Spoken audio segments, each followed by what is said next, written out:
Buenas noches, Diana. Muy buenas noches, doctor. ¿Le parece bien si damos inicio con el programa?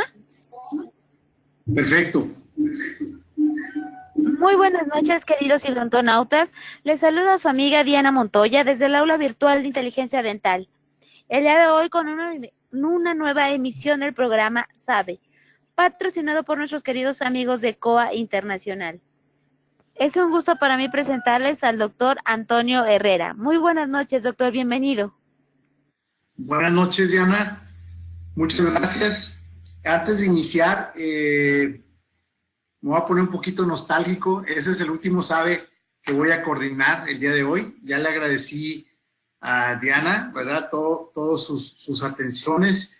Agradezco especialmente al licenciado Joaquín Sánchez por esta oportunidad durante 6 años que estuvimos a cargo del programa SABE. Esta es la 61 presentación de SABE y la verdad es que estamos muy, muy orgullosos. Todo tiene un principio y todo tiene un fin. Este es el fin que me toca a mí como coordinador. Va a quedarse en excelentes manos a partir del próximo mes, que ya tiene programado conferencista, que va a estar coordinando el doctor Enrique Chagoyán Benavides y el doctor Alejandro de la ciudad de Veracruz, y se va a quedar en excelentes manos y obviamente apoyados todos por el doctor, el nuevo presidente, ¿verdad? El doctor Edgar Hugo Trujillo. No me queda más que agradecer a todos los conferencistas que estuvieron en este proyecto y otra vez agradeciendo al presidente de la Asociación Mexicana de Endodoncia, el doctor Marco Vinicio Saldívar, por esta oportunidad que me dio, y a los expresidentes pasados, la doctora Elisa. Entonces, simplemente un gracias y nos estamos viendo aquí. Ahora voy a estar con nuevas encomiendas en el nuevo comité directivo. Vamos a estar a cargo de comisión científica, así que no nos retiramos, simplemente cambiamos de giro. Muchas gracias y bueno, muy buenas noches, y vamos a empezar con primeramente recordarles de nuestro congreso, que ya es el próximo mes. Todavía están a punto de cerrarse las convocatorias de temas libres, ya está cerrada, pero el Premio Nacional del concurso de carteles y del concurso nacional de fotografía clínica, científica y artística, todavía pueden adquirir sus boletos, ¿verdad? Con Aeroméxico con una buena descuento, y pues todo es lo que vamos a tener en nuestro congreso: el programa de conferencias, los carteles, concurso de fotografía, los temas libres, Premio Nacional de Investigación, hands-on, expo comercial, el examen de certificación, la asamblea del consejo, la asamblea de AME, cóctel de bienvenida y la cena baile. Esperemos que pronto nos veamos, ya en menos de un mes estaremos ya reuniéndonos.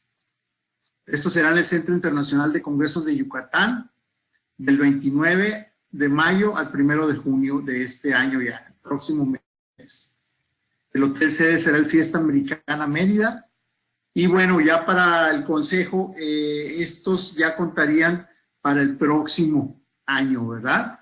Ahí están donde pueden ustedes mandar el correo que tienen que mandar para poder acreditarse. 5 puntos por cada conferencia. El día de hoy para mí es un verdadero honor presentar a un buen amigo y excelente conferencista, un baluarte de nuestra asociación, la verdad, el doctor Estefan. Yo me siento muy orgulloso de él, por ser miembro de nuestra asociación, por ser mexicano, ¿verdad? Y aparte por ser un excelente amigo. El tema del doctor de hoy va a ser desinfección, reto clínico y anatómico.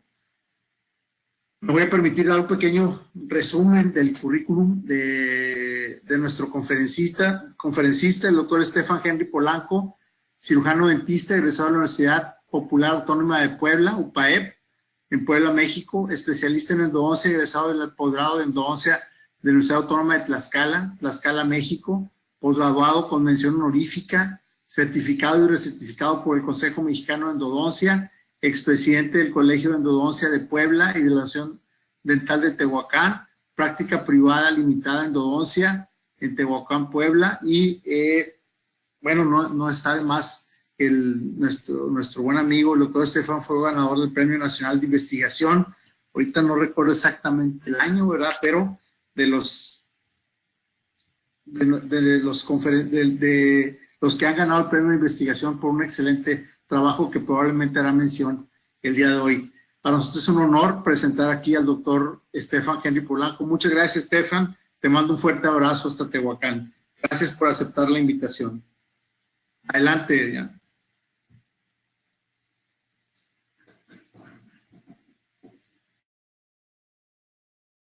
Estefan, ¿nos escucha? Sí, te escucho muy bien. Bienvenido, doctor. Muchas Dejo a los gracias. odontonautas con usted. Muchas gracias a Diana Montoya por la amabilidad para la realización de este programa. Muchísimas gracias a los patrocinadores, a COA y a la plataforma de inteligencia dental. Y muchísimas gracias a mi muy buen amigo Antonio Herrera de Luna. Muchas gracias por la presentación, Toño. Realmente no tienes nada que agradecer. Para mí es un honor poder participar en este seminario.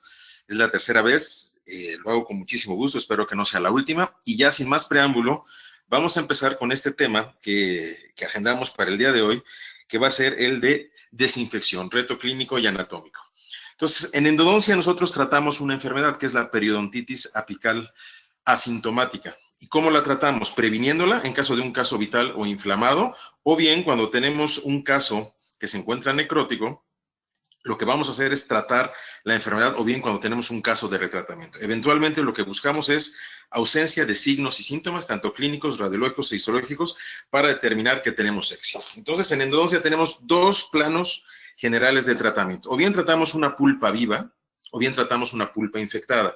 Cuando tratamos una pulpa viva, de acuerdo a los estudios, tenemos un 93% de éxito, mientras que cuando tratamos una pulpa infectada, nuestro porcentaje de éxito baja a un 80%. De acuerdo a las publicaciones, desde el 56 hasta hace pocos años, lo que hemos encontrado es que nuestro porcentaje de éxito en un tratamiento con periodontitis apical es más o menos 10 a 15% inferior a lo que tenemos en un caso vital. Obviamente todos los pasos de una endodoncia son importantes, pero para mí el más crítico de todos, y es el que nos vamos a abocar el día de hoy, es el de irrigación y desinfección. Si pudiera yo mostrarles con una imagen lo que queremos ver el día de hoy, esta sería la imagen ideal de Livia Foster. Vemos la intrincacidad que tenemos en cuanto a anatomía, lo complicado que puede ser, conductos laterales, recovecos a nivel apical, delta apical, interconductos, conductos laterales. Esto es el escenario real al que nos enfrentamos todos los días. Entonces, nuestro reto real, clínico y anatómico en la desinfección de conductos radiculares son estos 5 puntos que vamos a ir viendo uno por uno. Recuerden que cada vez que se menciona un estudio clínico, este tiene que tener una base científica fuerte. Entonces, en endodoncia, basada en evidencia, esto es yendo de lo más, de lo excelente hacia lo menos bueno, lo que tendríamos que encontrar. Obviamente, las revisiones sistemáticas son las más importantes, seguidas de pruebas aleatorias controladas, estudios de cohorte, serie de casos controlados, serie de casos, y finalmente la opinión de experto, que es la que tiene el menor peso de todos. Entonces, el primer punto que quiero tratar es el de localización de todos los conductos. Para poder desinfectar bien, tenemos que cubrir toda la anatomía de los dientes, y tal vez el conducto más comúnmente dejado atrás, no encontrado, o inclusive, desgraciadamente, no buscado, lo podemos ver en esta tomografía, es el famoso cuarto conducto MB2 o segundo conducto de la raíz mesial, que vemos aquí muy bien en este corte de Ronald Ordinola, o en este video en el cual vemos muy bien la anatomía de este cuarto conducto, que es muy complicado de tratar, pero que tenemos que buscar siempre. Entonces, aquí tenemos un caso, nada más para ejemplificar esto. Vemos aquí la entrada del conducto mesiobucal, el cuarto conducto o conducto MB2, que puede estar muy pegado al mesiobucal, o a veces lo vamos a encontrar más cerca del conducto palatino. Finalmente, una vez que lo hemos tratado, ya sea que lo veamos bien como dos conductos que se unen al final, o dos conductos separados, o dos conductos unidos, ahí debe de estar. Entonces, aquí tenemos, por ejemplo, la diferencia de tonalidad se da entre el piso de la cámara y una pared, y en ese cambio de tonalidades, como nos recomendaban Krasner y Rankau, ahí tenemos la entrada del famoso cuarto conducto o conducto MB2. En un excelente estudio que fue publicado el año pasado, vemos, de acuerdo a los diferentes países, el porcentaje de cuartos conductos que vamos a encontrar, y aquí aparece México con el 84%. Eso quiere decir que en nuestro país, más o menos tenemos que encontrar un 80% de cuartos conductos. Y una de las formas inequívocas para hacerlo es, primero, utilizar ultrasonido y segundo, obviamente, utilizar magnificación, de preferencia microscopio. Una de sus indicaciones es localización de estructuras anatómicas normales. De hecho, el posicionamiento de la Asociación Americana de Endodoncistas en cuanto al uso de microscopio, aquí nos lo dice muy claro. El microscopio es una parte importante, integral, en la realización de técnicas modernas de la endodoncia contemporánea. Entonces, tenemos que quitar aquello que nos estorba, como en este caso, cálculos pulpares, para finalmente encontrar el conducto MB2, entrar a él, negociarlo, instrumentarlo, desinfectarlo y finalmente obturarlo. Si no lo hacemos, vamos a tener problemas. Por ejemplo, en este estudio de Carabuca del 2016 se encuentra que la prevalencia de periodontitis en dientes que tuvieron un conducto dejado atrás se encuentra en primer lugar los molares maxilares. Por ejemplo, MB2 no tratados con una endodoncia previa se encuentran en el 46.5% de los casos, y de estos, casi el 73% estuvieron asociados a lesiones periapicales. Un diente con un conducto no tratado es 4.38 veces más susceptible de estar asociado a una lesión periapical que aquellos en donde sí encontramos los conductos. En otro estudio de Walcott del 2005 se encuentra que hay un 66% de fracasos en dientes con MB2 no tratados, mientras que la presencia de MB2 en casos de tratamiento primario fue casi del 60%. Entonces, esta diferencia es estadísticamente significativa y es sugerido como una causa de enfermedad y de infección persistente. En un estudio más reciente, de hecho de este mes, publicado en el IEJ, se encuentra que, por ejemplo, la periodontitis apical la vamos a encontrar 6.5 más veces en dientes con al menos un conducto no tratado. Y de todos los dientes que estudiaron, la raíz mesiobucal de primeros molares superiores tuvo la mayor frecuencia de conductos no tratados, 74%. Y dentro de esta raíz, el conducto mesiobucal 2 o MB2 fue con mayor frecuencia el conducto no tratado, con un 93% de los casos. En este estudio de Burley del 2002 se encuentra que sin magnificación vamos a encontrar más o menos 17.2% de MB2, con lupas aumenta drásticamente a un 62.5% y con microscopio a un 71.1%.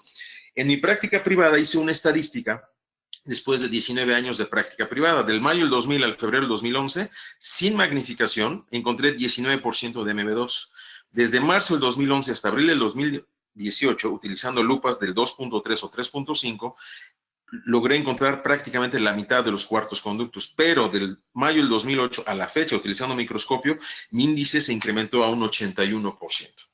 Eso quiere decir que dejé muchos cuartos conductos atrás, y en esos casos a veces regresan con molestia, como es este caso, para retratamiento, donde en este caso sí retraté todos los conductos porque era deficiente la restauración postoperatoria. Encontré finalmente el cuarto conducto, que era mucho más largo que el conducto mesial, y aquí tenemos los 4 conductos ya retratados. Sin embargo, habrá algunos casos donde podamos retratar únicamente la raíz mesial. Por ejemplo, eso está publicado en el 2015 por William Nudera, que es el retratamiento selectivo de una sola raíz. Por ejemplo, un molar inferior que está fracasando por una tercera raíz o raíz distolingual no tratada, vista aquí en CBCT, finalmente trata únicamente esa raíz y se acaba el problema. Entonces, estos son un par de casos que tuve así. Este es un segundo molar superior que traté hace 15 años, dio problema, finalmente tuve que reentrar y encontré no solo el MB2, sino que también encontré el MB3. Entonces, en la raíz mesial, que es la única que yo retraté, aquí está el conducto mesial, el MB2 y el MB3. Un caso todavía más reciente de una endodoncia que hice hace 7 años, solamente había encontrado un conducto mesial, y eso que ya usaba yo magnificación con lupas. Regresa hace 2-3 meses el paciente con fístula.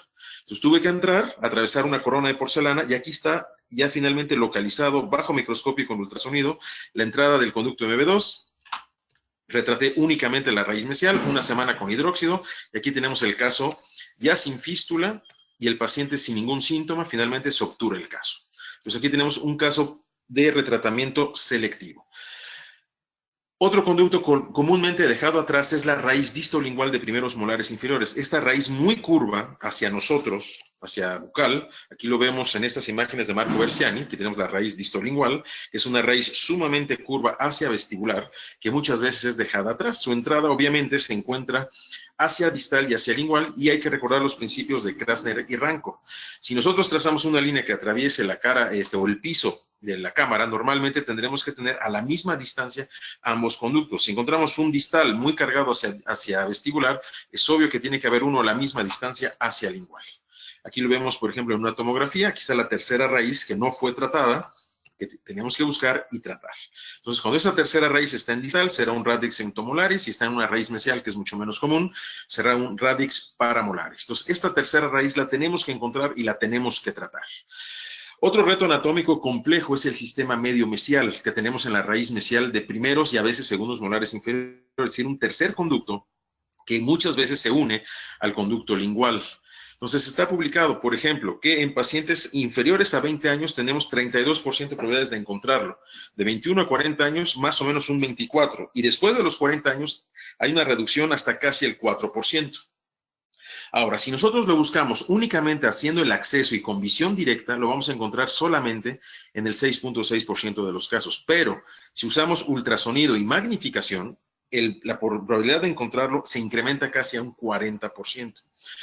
Se ha demostrado que, por ejemplo, si nosotros no trefinamos el istmo entre los mesiales, la probabilidad de encontrarlo solamente es del 23%. Si trefinamos hasta 2 milímetros, se incrementa hasta un 85%. Pero si trefinamos más de 2 milímetros adentro del surco, la probabilidad de encontrarlo se incrementa casi a un 93%. Entonces, esta tercera raíz o tercer conducto que tenemos en la raíz mesial, tenemos que buscarlo, trefinar el istmo con magnificación, hacerlo con ultrasonido y buscar ese conducto, que puede ser un conducto que esté bien en medio de los dos mesiales o algo muy común es que se una al conducto mesiolingual. Finalmente, tenemos que buscar todos los conductos que haya. Siempre hay que buscar un conducto más de los que esperemos encontrar. Por ejemplo, este es un segundo molar inferior con 5 conductos, bien separados, cosa que no es muy común. Aquí lo vemos bajo microscopio. Aquí tenemos la entrada de uno de los distales. Estos son 2 mesiales. Aquí hay otro mesial y aquí hay otro distal. O sea, había 5 conductos en un segundo molar. Bien, entonces si nosotros localizamos todos los conductos, estamos de gane, pero ahora tenemos que tomar en cuenta los factores anatómicos a los que nos vamos a enfrentar, como son, por ejemplo, recovecos, conductos laterales, anatomías sumamente complejas que vamos a tener, presencia de biofilm, particularmente en tercio apical, que este es el enemigo a vencer, el biofilm que tenemos en zonas inaccesibles, inclusive del propio conducto principal en conductos curvos, donde los instrumentos sabemos que no alcanzan a tocar las paredes y mucho menos lo hacen en zonas inaccesibles, como es, por ejemplo, este conducto lateral que tenemos en esos excelentes cortes de Domenico Riccucci. Entonces, hoy en día que está muy en boga la anatomía que vemos con los micro CT scan, vemos la anatomía real y entendemos lo complicado que es poder eliminar la mayor parte de la pulpa, ya sea vital o en este caso hablando de desinfección en casos necróticos. Aunado a esto, hay 2 tipos de conductos que se nos complican muchísimo, que son aquellos que están unidos por un istmo, en el cual sabemos que hay tejido atrapado. Aquí vemos un istmo en una reconstrucción computarizada muy buena, cortesía de Alejandro Pederson. Y vemos esta zona. Entonces, nosotros normalmente trabajamos un conducto principal, el mesiobucal, otro el mesiolingual, pero el tejido que queda atrapado aquí, sobre todo si el istmo es pequeño, es muy difícil de eliminar. Ahí es donde vamos a sufrir y es donde realmente nos va a costar mucho trabajo y donde tenemos que poner más énfasis en nuestro proceso de desinfección. Esta zona anatómica entre un conducto y otro puede ser en la raíz mesial de molares inferiores, en la de molares superiores. Este es un corte de mi tesis de posgrado, que es la que ganó, con la que ganamos el premio de investigación que mencionó Toño hace rato. Entonces aquí vemos, por ejemplo, un istmo entre una raíz mesiobucal y una mesiolingual y vemos cómo este istmo está totalmente lleno de bacterias agrupadas en un biofilm. Esto es el enemigo a vencer, el biofilm que tenemos en zonas inaccesibles. De hecho, está publicado. Hay muchas publicaciones al respecto. Grandes zonas de tercios apicales y de conductos en forma de listón no son alcanzados mecánicamente. De hecho, solamente llegaremos a tocar del 35 al 53% de estas anatomías. Además, en los 5 milímetros apicales de raíces molares, de molares inferiores, del 17 al 50% de los casos vamos a encontrar un istmo. En esta publicación muy buena del Brazilian Dental Journal, lo que ellos hicieron fue encontrar, mediante tomografía ex vivo, 86% de istmos en la raíz mesial de molares inferiores y 70% en molares inferiores. Pero cuando lo hicieron in vivo, encontraron 62% de istmos entre el conducto mesiobucal y el MB2 en molares superiores y 72% de istmos en raíz mesial de molares inferiores entre el conducto mesiobucal y el conducto mesiolingual. Otros conductos muy complicados de tratar son los conductos ovales, porque aquí tenemos una gran cantidad de pulpa y si recordamos, todos nuestros instrumentos preparan de manera circular. Entonces, incorporar toda esta anatomía con un solo instrumento es prácticamente imposible. Tenemos que pasar los instrumentos de lado a lado, lo cual se complica. Por ejemplo, una raíz distal que puede ser considerada fácil, por ejemplo, es muy complicada también porque son muchas veces conductos ovales.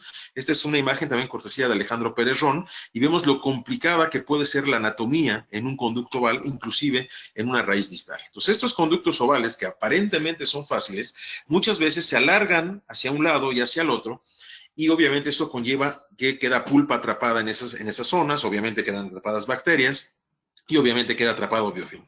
Ven aquí lo complicado que puede ser la anatomía a nivel apical, inclusive en un conducto que originalmente era oval en su entrada. Entonces, en conductos ovales, la mayoría de las paredes no son tocadas por instrumentos rotatorios, sobre todo en los 4 milímetros apicales de los conductos, que es la zona más contaminada y normalmente donde se encuentra la mayor cantidad de bacterias. Ahora, algo que es importante es, en todas esas paredes que nosotros no tocamos, ¿qué es lo que va a pasar? Hay una revisión muy buena de Siqueira y de su grupo, publicada en noviembre del 2018, donde hablan de qué es lo que pasa con estas zonas. Sabemos que hay zonas donde queda atrapado tejido, bacterias, biofilm, que no son alcanzados por nuestros instrumentos. Entonces, en estas zonas tenemos que tratar de ser más enfáticos con la desinfección, con la irrigación, tratar de mover el cloro y de activarlo para que el cloro alcance estas zonas que nosotros, obviamente, con los instrumentos nunca vamos a poder alcanzar. De hecho, está publicado en muchos artículos que del 10 al 50% de las áreas no preparadas son dejadas por instrumentos. Esa es la zona crítica. Es más, en conductos ovales hay por ahí una publicación que dice que hasta el 80% del conducto no es tocado por los instrumentos. Entonces, ¿qué es lo que pasa con estas zonas? Tenemos que ser mucho más enfáticos con desinfección, y remoción de bacterias en esta zona donde nosotros no vamos a poder entrar. Ahora, en las zonas donde sí toca el instrumento, sabemos que el efecto de un instrumento rotatorio de corte, más el tejido que está siendo eliminado, más el irrigante, más el biofilm, más las bacterias, nos van a formar una capa que es el lodo dentinario que va a obliterar la entrada de los conductos. Esto impide, por ejemplo, la penetración del irrigante hacia los túbulos dentinarios, impide la penetración del hidróxido de calcio hacia los túbulos dentinarios e impide entrada de sellador y gutapercha a la hora de obturar. Por lo tanto, tenemos que removerlo. ¿Cómo? Con hipoclorito de sodio para quitar el componente orgánico del lodo dentinario y después con EDTA para quitar el componente inorgánico de ese lodo dentinario y eventualmente obtener una pared lo más limpia que se pueda con túbulos abiertos que nos permita mejorar la desinfección en esa zona y que penetren ahí hidróxido de calcio y después material de obturación. Sin embargo, también hay zonas donde no tocan los instrumentos y a pesar de que no se forma lodo dentinario, quedan paredes sumamente sucias, obliteradas con biofilm, que es muy difícil de eliminar.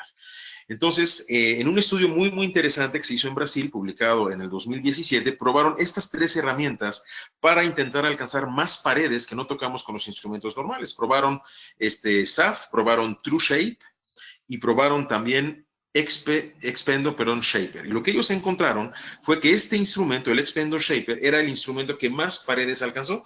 De hecho, este instrumento solamente dejó 17% de áreas no tocadas dentro de los conductos. Esto fue hecho en conductos unirradiculares. Después, en molares, en raíces mesiales, hicieron algo similar y encontraron que el Expendo Finisher era igual de bueno que la irrigación ultrasónica pasiva para poder limpiar al menos el área principal del conducto, aunque no hubo diferencia y no fueron tan buenos tampoco en la zona del istmo. Entonces, en estos casos, lo que tenemos que intentar hacer es mover el irrigante hacia la zona del istmo con algún medio de coadyuva, como es, por ejemplo, un instrumento Expendo Shaper. Sin embargo, lo que encontraron es que es mejor que el ultrasonido, pero no es bueno todavía en la zona del istmo. Ahora, otro problema anatómico al que nos enfrentamos son los conductos laterales y los conductos accesorios. Existe cierta duda, por ejemplo, si yo lleno este conducto lateral, ¿tengo una garantía de éxito? Pues obviamente que no. Yo puedo llenar, por ejemplo, aquí un conducto lateral muy cervical, un conducto lateral a nivel apical, otro conducto a nivel del tercio apical. Sin embargo, no tengo ninguna garantía que esto va a ser exitoso. Hay un estudio muy interesante de Ricucci y Siqueira en el cual ellos demuestran que dentro de los conductos laterales realmente lo que tenemos es mezcla de material necrótico más material de obturación, ya sea cemento y gutapercha. Además, el irrigante no logra penetrar en esta zona. Verhagen demostró que cuando nosotros estamos irrigando, lo más que puede penetrar el irrigante dentro de un túbulo dentinario es el doble del ancho del túbulo, que en general es de 2.5 micras. Entonces, la penetración máxima de irrigante en esta zona es de 5 micras. Por lo tanto, nuestra desinfección en un túbulo dentinario, en un conducto lateral, generalmente es baja. Sin embargo, hay casos como este, donde obturamos el conducto lateral y tenemos buena reparación, por ejemplo, en este caso, en 6 meses.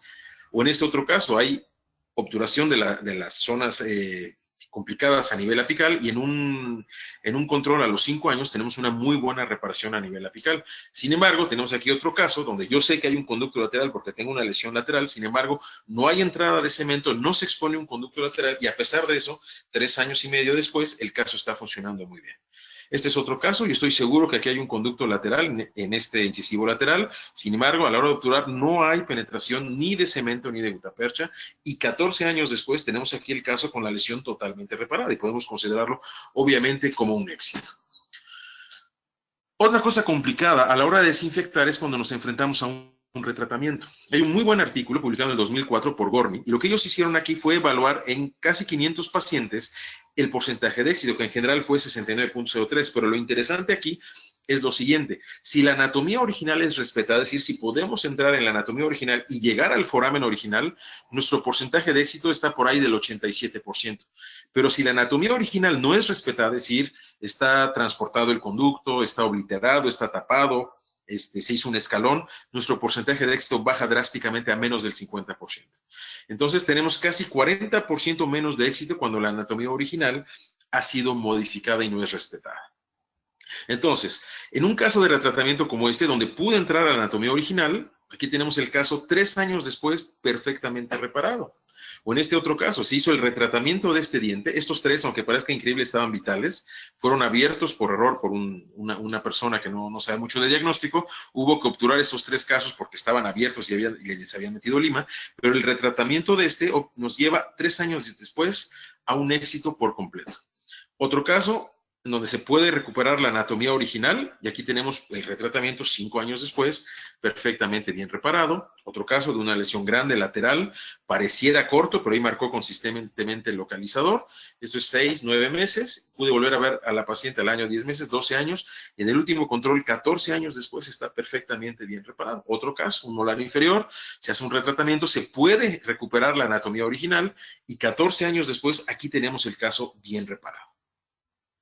Otro caso interesante de un retratamiento, obviamente una endodoncia muy deficiente, se pensaba que había un problema endopéreo, la sonda no entraba, por lo tanto esto es una lesión de origen endodóntico puro, se hace el retratamiento, esto es 5 meses después, e increíblemente aquí tenemos el caso 16 años después, está totalmente reparado y la paciente está totalmente asintomática. El último caso de retratamiento, que es un retratamiento que yo empecé en el 2001 de estos 3 dientes, hice también este que tenía problemas. Esto es a los 6 meses, volví a ver a la paciente al año 6 meses, no había mucha reparación todavía, se le da un mayor tiempo de seguimiento, eso es a los 2 años, 8 meses, y la volví a ver hace poco, 18 años después. Entonces aquí tenemos cómo estaba en el 2001, y es en febrero del 2019. 18 años después, está muy bien reparado. Ahora, ¿qué pasa cuando no alcanzamos la anatomía original? Como este caso, aquí hubo un escalón, el conducto está transportado, no pude entrar en la anatomía original, sin embargo, desinfecté lo mejor que se pudo, como vamos a ver más adelante, se obtura el caso, y en 10 meses tenemos una reparación en progreso, es decir, la lesión ha disminuido considerablemente, pero todavía no ha terminado de reparar. Entonces, eso es lo que yo considero un éxito en progreso.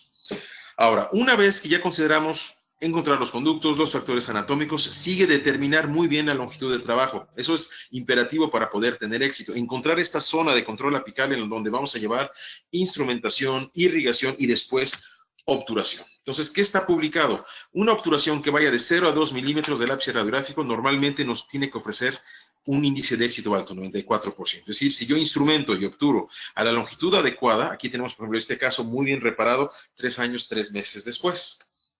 Pero si yo instrumento y obturo a 0.5 es cuando tengo un mayor porcentaje de éxito. Entonces, para eso obviamente tenemos que utilizar un localizador de ápices. Si yo obturo corto, instrumento corto, 2 milímetros o más, mi porcentaje de éxito baja tremendamente a un 68%. Obviamente hay que tomar en cuenta lo que es realmente corto. Corto de la salida real del foramen. Por ejemplo, en este caso, esta obturación se ve corta, pero ahí marcó consistentemente el localizador. Yo estoy seguro que ahí es donde sale, a un lado, que es muy común en los conductos distales. Por ejemplo, en este molar pasé a propósito las limas para que se viera dónde salen, pero la salida real es esta, aunque radiográficamente se vea corto. Entonces, muchas veces tenemos desviaciones, eso es muy común en la raíz mesial de molares inferiores, esto está publicado el año pasado, donde tenemos un conducto más largo que otro, y por sobreposición este se va a ver radiográficamente mucho más corto. Como en este caso, si yo tomo una radiografía que venga aquí desde vestibular, radiográficamente voy a ver esta lima mucho más corta que esta y muy lejos del ápice, sin embargo, su salida está acá. Entonces, el localizador que me marca acá está dando la lectura adecuada. Por ejemplo, en este conducto distal termina casi 4 milímetros antes del ápice, pero su salida es esta. Ahí es donde tenemos que dejar el tratamiento. Ahora, si sobreobturamos, de acuerdo a Sjögren, tenemos solamente 76% de éxito. Y Enge, en su estudio de pronóstico, encontró en el 2008 que si sobreobturamos, ese es el menor porcentaje de éxito posible. Sin embargo, y no lo recomiendo, sin embargo, puede pasar, como estos dos casos que voy a mostrar, un premolar donde tuve problemas para obturar, tuve una obturación larga, y sin embargo, 7 años después, paciente asintomático y la lesión reparada. O este otro caso, donde tuve una grosera sobreobturación en el conducto palatino, había una gran resorción, se le dio seguimiento y 8 años después tenemos el caso muy bien reparado. Entonces, insisto, yo no recomiendo sobreobturar, siempre hay que trabajar dentro del conducto y obturar dentro. Pero si nos pasamos, tampoco hay que brincarnos de inmediato a la apicectomía. Hay que darle tiempo y hay que darle una oportunidad al sistema inmune y tomar citas de control. Obviamente, si eso no funciona, tendremos que, obviamente, hacer algún tratamiento quirúrgico. Bueno, ya tomamos en cuenta nuestros factores anatómicos, nuestra longitud de trabajo, que es muy importante. Ahora, algo importante también es el grado de conformación, es decir, hasta dónde vamos a instrumentar y conformar nuestros conductos.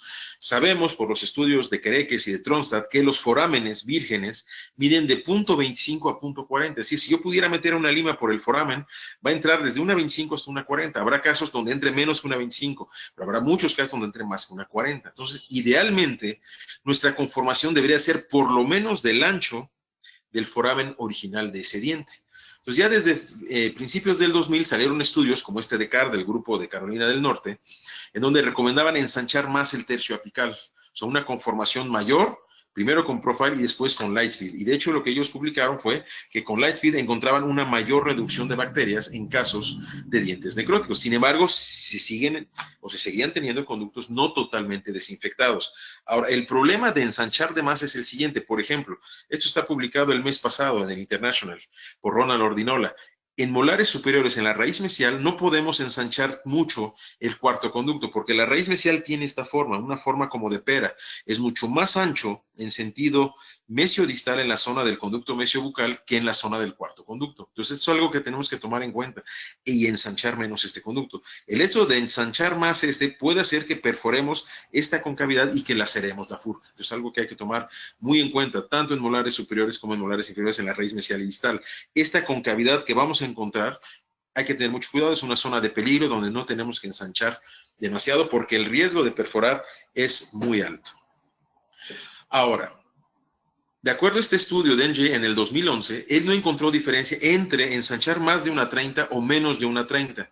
Lo que sí determinó diferencia fue lograr patencia para tener mayor éxito. Más adelante lo vamos a ver. Entonces, en este estudio, que es mi tesis de posgrado, de hecho, no era el afán comparar diámetros apicales, sin embargo, instrumentamos molares inferiores, un conducto hasta la 25 manual y otro conducto hasta Lightspeed 40, y no encontramos diferencia estadística entre un conducto y otro, es decir, no por ensanchar más logramos una mejor desinfección. En una segunda parte de este estudio, que fue publicado en el 2012, en un estudio en Tlaxcala, lo voy a presentar más adelante, se instrumentó unos conductos con Protaper F2 y otros con K3, si no mal recuerdo, 354004, y tampoco hubo diferencia en la reducción bacteriana. Entonces parece aparentemente que no siempre aumentar el diámetro apical es favorable. Sin embargo, hay estudios que demuestran, como este de Alejandro Pérez, que fue hecho en dientes unauriculares. Ellos encontraron que una vez que nosotros logramos determinar cuál es el diámetro apical de nuestro foramen, hay que ensanchar por lo menos 4 instrumentos más. Y por cada instrumento que nosotros vamos aumentando, vamos bajando drásticamente la carga bacteriana a nivel de estos ápices. Ahora, el problema real es cómo vamos a hacer para lograr saber cuál es el diámetro apical de nuestra preparación. Hay un estudio publicado este mes en el JOE, en el cual se hace una comparación de la determinación de la primera lima que atora en apical con lo que se encuentra en una tomografía. Y el resultado es que la primera lima que atora en apical no refleja el diámetro real apical del conducto en la longitud de trabajo. Lo que sí lo logra es el CONDIM, el CBCT, con precisión y con fiabilidad. Entonces, eso de que la primera lima que atora 4 instrumentos más, Puede ser o no puede ser. Yo soy de la idea que siempre tenemos que intentar conformar y ensanchar lo más que nos lo permite el conducto, obviamente sin cometer un evento iatrogénico. Habrá algún lateral con una curva en apical donde no podamos pasar de una 25 y habrá un central donde de entrada entre una 80. Entonces, obviamente hay que usar el sentido común y tratar de desinfectar siempre lo más que se pueda cada uno de los conductos a los que nos enfrentemos.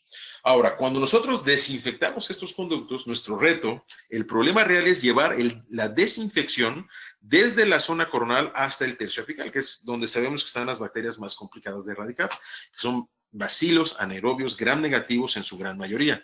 Y sabemos que a limazos no los podemos eliminar. De hecho, hay artículos a principios de los 80s donde instrumentando únicamente con limas y con agua se lograba una reducción bacteriana de hasta un 90%, pero el 10% que queda, ese es el problema real al que nos enfrentamos y ese es el porcentaje de bacterias que nosotros queremos eliminar en nuestras prácticas.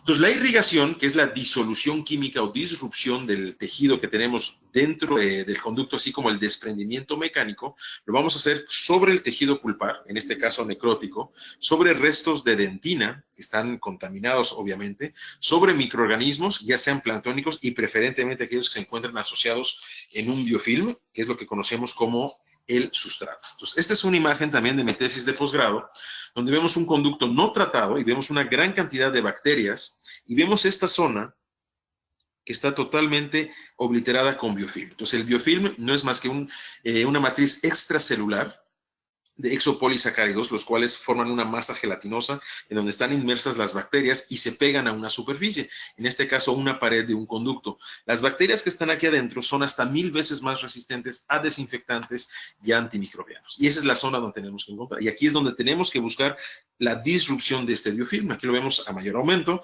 Entonces, en un conducto infectado tenemos principalmente bacterias, pero también algo que se encuentra con mayor frecuencia, estas células más grandes, que son hongos, seguramente Candida albicans. Entonces, y levaduras también. Entonces, estos son lo que tenemos que buscar eliminar durante nuestro proceso de desinfección. Ahora, ¿cómo lo vamos a hacer? Por ejemplo, aquí tenemos una comparación en remoción de biofilm, esto fue publicado en el 2006, entre hipoclorito al 6% y clorhexidina al 2%. Lo que se encontró en ese estudio es que el único agente capaz de remover el biofilm fue el hipoclorito puro. Entonces, la clorhexidina, como sabemos, no disuelve tejido necrótico, tal vez ese sea su gran problema, es menos efectiva contra bacterias gram negativas que gram positivas, y en el tercio apical tenemos más bacterias gram negativas. Tenemos un 2% de probabilidades de alergia. Se ha publicado, pero también existe cierta duda y debate en cuanto a si hay formación o no de paracloroanilina, si es que se combina con hipoclorito o si es que se calienta. Y el uso de clorhexidina como irrigación final, por ejemplo, en este estudio de NG demostró que reduce la probabilidad de éxito hasta en un 53%. Aunado a esto, en un artículo muy reciente publicado el mes pasado en el International, se encuentra que la clorhexidina no remueve biofilm, sino que al contrario ayuda a rearreglar estructuralmente su composición molecular y que el único irrigante que puede removerlo es el hipoclorito de sodio, por lo que el hipoclorito debe permanecer como nuestro irrigante primario. Entonces es el que vamos a revisar, el hipoclorito de sodio. Entonces nuestro hipoclorito tiene varios mecanismos de acción. Sabemos que es altamente bactericida por su alto pH, por su liberación de gas clorina, forma ácido hipocloroso al contacto con cloraminas de los tejidos. Aparte tiene reacciones de neutralización y saponificación. Sabemos que se inactiva muy rápido al contacto con los tejidos, por lo tanto tenemos que estarlo renovando constantemente. Pues esta es una imagen que me gusta mucho, en donde vemos en un godete una pulpa expuesta durante 15 minutos a hipoclorito de sodio, y esto lo vemos en 30 segundos. Esto es lo que nosotros quisiéramos en nuestros conductos, poder deshacer la pulpa con el hipoclorito de sodio. Obviamente este es un espacio abierto, eso sucede muy fácilmente. El problema dentro de los conductos son las zonas inaccesibles, los conductos laterales, los istmos, ¿no? Los conductos ovales, ¿no? Las aletas que encontramos. Entonces, el reto real es lograr esto dentro de un conducto, lo cual es muy complicado. Ahora, aunado a esto, hay ciertos problemas con el hipoclorito. Mucha gente cree que hay un problema con su tensión superficial, que es muy baja y por lo tanto, digo que es muy alta, pero que hay que bajarla. Sin embargo, la tensión superficial solamente es un problema cuando hay una interfaz entre dos líquidos inmiscibles que no se pueden mezclar, como es el cloro dentro de un conducto y el aire, como es una burbuja de aire, el famoso vapor lock effect que vamos a ver más adelante. Sin embargo, Con otra solución no hay problema. Entonces, la adición de surfactantes para bajarle la tensión superficial al cloro no es necesario. Estos estudios demuestran que no mejora la penetración en túbulos, no mejora su efecto antimicrobiano, no mejora el efecto proteolítico y además acelera la pérdida de gas clorina libre. Por lo tanto, no sirve de nada aumentarle surfactantes. En cuanto a viscosidad, el hipoclorito es igual de viscoso que el agua destilada, es decir, fluye muy bien. Sube ligeramente su viscosidad con la concentración, pero baja con el incremento de temperatura. Entonces, si nosotros lo activamos con ultrasonido, esa viscosidad no tiene por qué preocuparnos. Y nuevamente se demuestra en este estudio que se incrementa con los surfactantes. Entonces, el hecho de usar surfactantes está totalmente en desuso.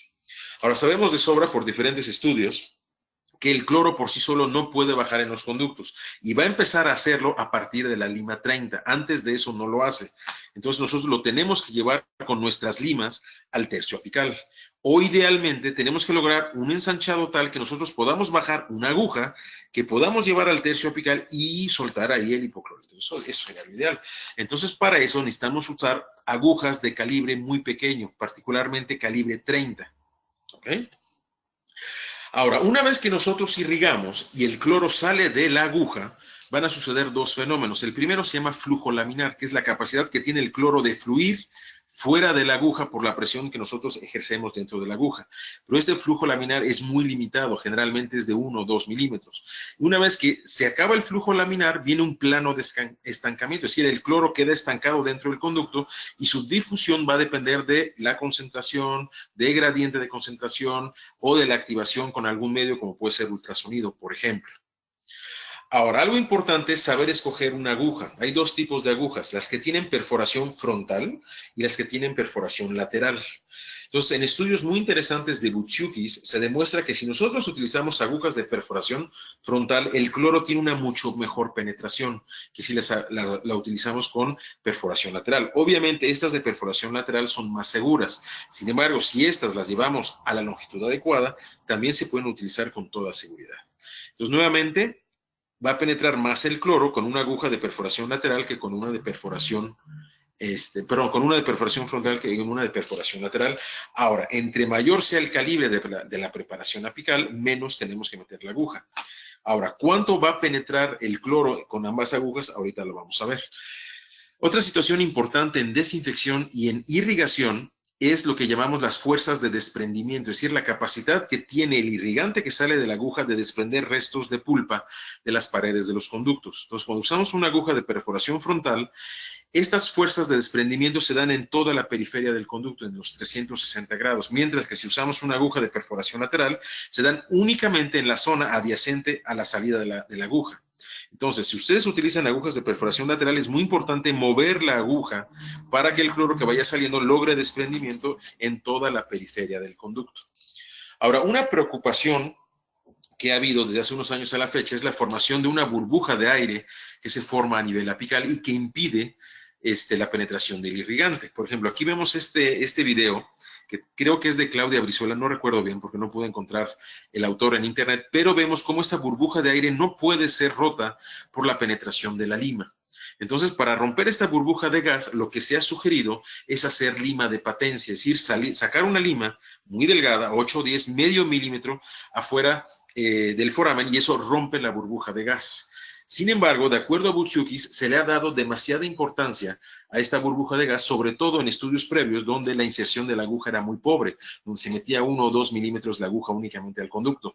De acuerdo a Buchukis y sus estudios, si nosotros logramos penetrar con la aguja hasta 1 o 2 milímetros de la longitud de trabajo y lograr soltar ahí el cloro, es mucho más fácil que se rompa esa burbuja de gas, y también se rompe más fácil si nosotros aumentamos el diámetro apical de nuestra preparación, ahorita vamos a ver hasta cuándo, y también si utilizamos ultrasonido. Sin embargo, la lima de patencia nunca está de más. Aparte de que logra romper la burbuja de gas, también nos permite no perder la longitud de trabajo, no atorar restos y detritos a nivel apical. Hay cierta preocupación en cuanto a si puede provocar dolor postoperatorio o no. Ana Arias encontró en el 2009, por ejemplo, utilizando limas manuales, que había menos dolor postoperatorio utilizando lima de patencia, aunque el estatus a nivel apical no fue aclarado. Aurora en el 2016 no encontró diferencia utilizando instrumentos rotatorios en casos necróticos con lesión. Y ETEM en el 2018 encontró menos dolor postoperatorio en casos necróticos con lesión utilizando reciprocantes. En una revisión más reciente, en agosto del año pasado, se encontró que mantener patencia apical durante la instrumentación no incrementa el dolor postoperatorio. Entonces podemos hacer lima de patencia sin ningún problema. Ahora, ¿cuánto va a penetrar el cloro de acuerdo a la aguja que nosotros utilizamos? Si utilizamos una aguja de perforación lateral, como alguna de estas, pero nuestra preparación es 2506 o menos, tenemos un insuficiente flujo y recambio del irrigante. Mientras que si nuestra preparación la incrementa a 3006 o más, el recambio del irrigante se da 1 milímetro apical a la inserción de la aguja. Si utilizamos agujas sin perforación lateral, es decir, agujas de perforación frontal, y nuestra preparación es 2506 o menos, también tenemos un insuficiente flujo y recambio del irrigante. Pero si incrementamos nuestra preparación a un calibre 3006, el recambio del irrigante se da 2 milímetros más allá de la penetración de la aguja, y si la preparación es 350506 o más en diámetro o en calibre, el irrigante va a penetrar 3 milímetros más a nivel apical. Entonces, nuestra penetración del irrigante con aguja abierta frontal, si la preparación apical es menor a una 30 es de 1 milímetro, pero si es de 30 o 35 más, penetra 2 o 3 milímetros más a nivel apical. Entonces, en mi caso, yo prefiero utilizar una aguja de perforación frontal, y si logro una preparación apical 30-35 más, que normalmente siempre lo hago, con que mi aguja calibre 30 baje a 3 milímetros de la longitud de trabajo, es suficiente para lograr un adecuado recambio de irrigante a nivel apical. Ahora, la irrigación con jeringa ha sido satanizada en cuanto a remoción de restos de tejidos, de detritus, de bacterias y de biofilm, pero en muchos estudios no se tomaba en cuenta la profundidad de penetración de la aguja. Entonces, en estos estudios, por ejemplo, donde se comparó irrigación con jeringa con irrigación con presión negativa, activación sónica y ultrasónica, no se encontró diferencia estadísticamente significativa. Ahora, en estos estudios no hubo un requerimiento claro en cuanto a la profundidad de inserción de aguja y tampoco hubo diferencia estadísticamente significativa. En estos estudios encontraron menor limpieza y desinfección con jeringa, pero los requerimientos no fueron cumplidos, es decir, la aguja no fue llevada cerca de la longitud de trabajo. Y solamente hay 2 estudios en donde se encontró menor limpieza y desinfección con los requerimientos sí cumplidos, es decir, con la inserción de la aguja cerca de la longitud de trabajo. Entonces, la recomendación es siempre bajar la aguja lo más que se pueda, sin atorarla, y después buscar algún medio de activación del hipoclorito, que vamos a ver un poquitín más adelante. Entonces, de acuerdo a Buciukis, el diámetro apical es más importante que la conicidad para la penetración del cloro a nivel apical. Entonces, algo que es importante es tratar de no conformar demasiado a nivel coronal para no desgastar de más el diente. Hay que recordar que si nosotros preservamos dentina pericervical, tendremos un mucho mejor porcentaje de éxito en cuanto a evitar fracturas a nivel coronal. Lo que sí podemos hacer es buscar incrementar nuestro diámetro apical para un mejor recambio de irrigante. Ahora, hay conductos muy curvos como estos, donde es complicado. Hay agujas más delgadas que la 30, como son la 31 y la 32, pero calibres tan pequeños requieren 6 veces más fuerza para el mismo flujo que se obtendría con una aguja calibre 30. Entonces, estas agujas se vuelven peligrosas porque requerimos demasiada fuerza a la hora de bajar con la aguja. Ahora, obviamente, la profundidad de inserción de la aguja tiene un impacto en cuanto a la remoción de detritus. A mayor penetración de la aguja, obviamente tendremos una mejor remoción de detritus. Pero esto se logra únicamente con calibres 28 y 30 de aguja. Tradicionalmente hemos aprendido, yo creo que todos, que hay que tener mucho cuidado a la hora de irrigar y de mover la aguja, evitar que esta aguja se atore. Sabemos de sobra que si nosotros atoramos una aguja o bien ejercemos demasiada presión a la hora de irrigar, es muy probable que tengamos un accidente de hipoclorito. Otra cosa que influye mucho es el tamaño de la jeringa que utilicemos. Mucha gente utiliza jeringas de 20 mililitros para no tener que estar cambiando la jeringa. Error. Entre más grande es la jeringa, mayor es la presión que tenemos que realizar en esta zona para que salga el fluido a través de la aguja. Ahora, hay gente que también utiliza agujas muy pequeñitas, como las de insulina. Ese es otro error. Es tan pequeño el émbolo que es mucha la presión que generamos a través de la aguja y podemos tener un accidente de hipoclorito. Las 2 recomendadas de acuerdo a los estudios son la de 10 o Buciukis, por ejemplo, dice que la que mejor saca el irrigante con menor presión es la de 5 mililitros. Ahora, irrigar no es inyectar, tenemos que hacerlo muy despacio. asegurándonos que la aguja no esté atorada dentro del conducto y no sacando cloro con demasiada presión. De acuerdo a Buchukis, la máxima presión que debemos de ejercer es de 0.25 microlitros por segundo, es decir, una irrigación muy, muy suave, porque si no, corremos el riesgo de tener un accidente de hipoclorito, que es una situación sumamente dramática. Por ejemplo, todos estos son casos de accidente de hipoclorito y hay algo que llama poderosamente la atención. Todos tienen el mismo patrón patognomónico. Vean ustedes. Si lo seguimos, siempre hay un patrón muy similar. ¿Okay? Equimosis en la zona de los párpados, menos en la zona de la grasa malar, mucha equimosis a nivel de la zona peri, de los labios, en la zona alrededor de los labios. Por ejemplo, esto ya fue empezado a investigar desde hace mucho tiempo, pero el artículo más reciente al respecto es y se ha demostrado que muchas veces lo que pasa es que tenemos una raíz que está fuera del hueso, es decir, su ápice no está rodeado por huesos, se encuentra dentro del seno, y la presión externa de las venas sinusoides de los espacios medulares de hueso es menor que la presión que nosotros ejercemos y por lo tanto el cloro se puede salir. Una vez que el cloro se sale, va a entrar a todo lo que es la zona de irrigación venular anterior. Entonces, el patrón patognomónico es el cloro penetra en las venas periorbitales superiores, por lo tanto tenemos equimosis a nivel de los párpados, menos equimosis en la zona de la masa grasa malar, y después sigue el trayecto de las venas labiales superiores e inferiores y se hace equimosis en esta zona. Entonces, el patrón patognomónico del accidente de hipoclorito es salida de cloro por una menor presión de las venas de retorno, por una raíz que está fuera del hueso nuevamente o dentro del seno. Ahora, este estudio muy interesante de Klayer en el 2008 demostró que sí, es más fácil tener un accidente de hipoclorito en mujeres que en hombres, porque tienen el hueso menos compacto, en dientes maxilares que mandibulares, porque la cortical es más delgada y es más fácil que tengamos sobre todo premolares cuyo ápice está fuera del hueso, o bien tenemos raíces incluidas dentro del seno. Se da más en dientes posteriores, como les acabo de mencionar, premolares y molares, y se da más en dientes con periodontitis apical. Entonces, si nosotros queremos tener un accidente de hipoclorito, tendríamos que irrigar con mucha presión en una mujer, en un diente maxilar, premolar o molar, que esté incluido en seno o la raíz fuera del ápice y con lesión periapical. Entonces, en estos casos es donde tenemos que poner mucho más cuidado de no hacer presión para no extruir el cloro. Ahora, la mejor forma de no extruir cloro, ¿cuál es? De acuerdo a los estudios, es utilizar presión negativa, como es el Endovac, pero tiene ciertos problemas. Primero, es un equipo más o menos caro, y segunda, requiere de una preparación apical 40 por lo menos, y hay muchos casos donde no podemos lograr una preparación apical de 40. Ahora, en cuanto a la acción antimicrobiana del cloro, se ha encontrado que no hay diferencia estadística entre usarlo al 0.5 y al 5. Sin embargo, lo que sí varía es el tiempo de contacto que requiere el cloro. Por ejemplo, en este estudio de Gómez, con 0.5 se requirieron 30 minutos de contacto, mientras que al 5.25 menos de 30 segundos. En este de Radcliffe, al 0.5 se requirieron 30 minutos y solamente 1 minuto al 5.25. Y en este de Meire, 0.5 media hora, y si lo subieron a 2.5 menos de 5 minutos. Entonces, mi consejo es siempre utilicen el cloro lo más concentrado que puedan. Ahora, hay un estudio publicado también muy recientemente, el mes pasado, donde se evalúa el efecto de diferentes concentraciones de hipoclorito en cuanto al pronóstico en conductos necróticos, y lo que encontraron es que había igual reparación entre conductos irrigados con cloro al 1 que conductos irrigados con cloro al 5. O sea, no hubo una diferencia estadísticamente significativa. Sin embargo, 81 para mí es mejor que 76 y sigo prefiriendo utilizarlo muy concentrado. ¿Por qué? Por el tiempo tan corto que tengo de instrumentación.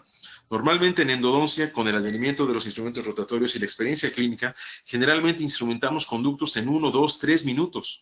Entonces tenemos que compensar esa falta de contacto del hipoclorito con concentración. De hecho, hay un estudio de Flavio Alves donde encontraron que si nosotros vamos a instrumentar en más de 6 minutos, podemos utilizar hipoclorito al 2, pero si nuestra instrumentación es de 6 minutos o menos, tenemos que utilizar la máxima concentración posible, que es hipoclorito al 6.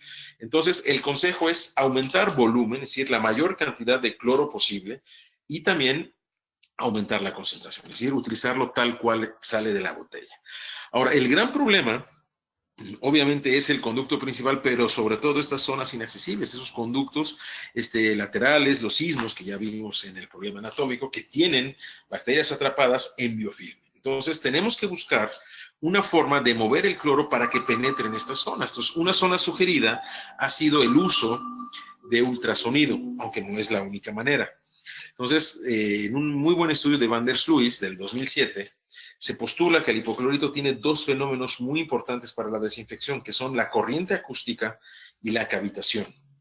Entonces, en la cavitación vamos a tener la implosión de burbujas dentro del cloro, lo cual hace que estas burbujas que no explotan, sino que implotan, van a lograr disrupción en la pared celular de las bacterias, logrando una mejor desinfección por muerte de bacterias. Sin embargo, la cavitación es importante, solamente se da en la punta de la lima y con un calibre 40 o más. Si tenemos un diámetro menor, no vamos a tener cavitación.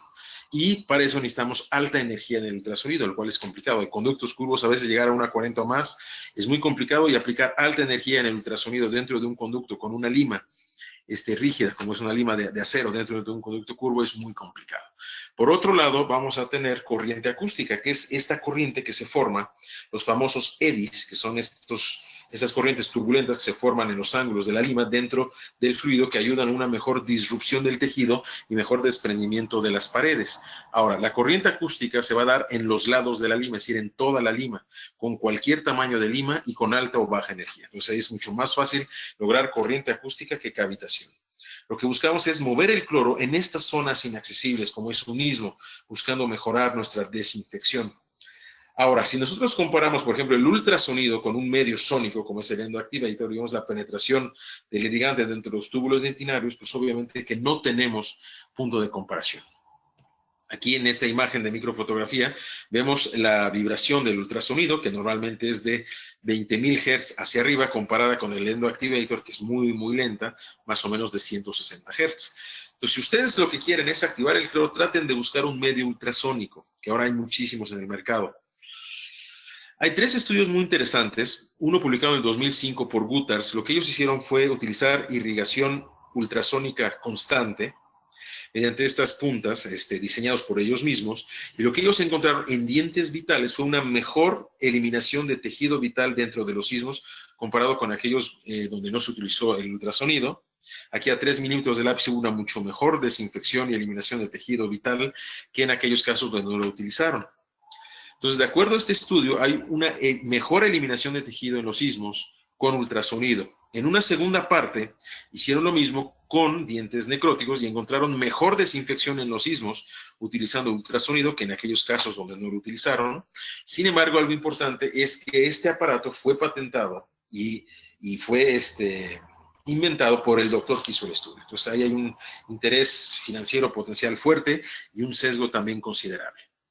Tal vez el mejor estudio hecho en vivo comparando irrigación nada más con jeringa y ultrasonido sea de Liang, publicado en el 2013, y lo que hicieron en ese estudio fue de 10 a 19 meses de control, observaron 107 dientes, su capacidad de obtener respuesta fue únicamente de 84, y mediante radiografía y tomografía evaluaron la reducción de lesiones en dientes que fueron irrigados únicamente con jeringa o dientes que fueron irrigados con jeringa con una desinfección final con ultrasonido. Lo hicieron en dientes unirradiculares y después evaluaron computacionalmente la reducción de las lesiones. Y lo que ellos encontraron fue que la reducción de zonas radiolúcidas con jeringa nada más fue del 89%, mientras que jeringa más ultrasonido fue de un 95%. No hubo diferencia estadísticamente significativa. Sin embargo, en mi caso particular, yo insisto, yo prefiero utilizar ultrasonido. Primero, ya lo tengo, entonces no me cuesta nada utilizarlo.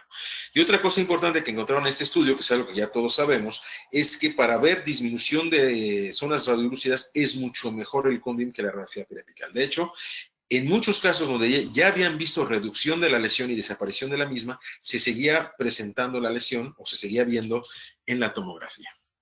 Ahora, hay una muy buena revisión sistemática a principios de este año, publicada en el JOE, en enero, donde la conclusión de todos los estudios buscando activación ultrasónica del irrigante es que el nivel de evidencia hasta ahora es muy bajo y que necesitamos más estudios prospectivos, randomizados, bien controlados a largo plazo para poder establecer realmente qué es lo que sucede dentro del conducto. Sin embargo, si ustedes deciden utilizar ultrasonido, es muy importante tomar esto en cuenta. Si nosotros metemos una lima activada con ultrasonido, es muy fácil transportar o desgastar las paredes, ¿sale?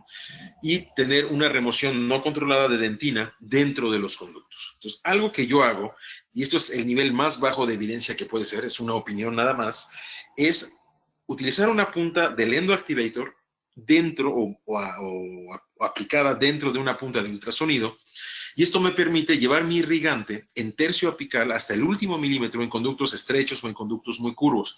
No hay nada publicado al respecto. Lo único que puedo decir es que bajo microscopio se ve un movimiento turbulento muy fuerte del irrigante. Habrá que hacer un estudio que por ahí está planeado, espero que se pueda hacer, para ver si esto realmente funciona.